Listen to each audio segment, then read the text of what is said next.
Ассалаумағалейкум құрметті көрермен. Егер жаңалықтарды алғашқылар қатарында білгіңіз келсе, арнамыздағы подписаться және де бір ғана лайк түймесін басып, видеоны соңына дейін тамашалаңыздар. Елімізде дәрігерлер мен ұстаздарға балағат сөз айтқандар әкімшілік жауапкершілікке тартылады.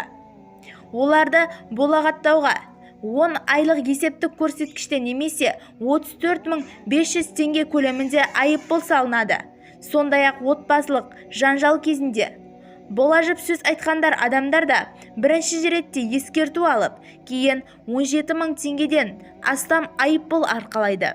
Осыған орай жаза әкімшіліктің құқық бұзушылық туралы кодексінің 73-ші бабының қарастырылады.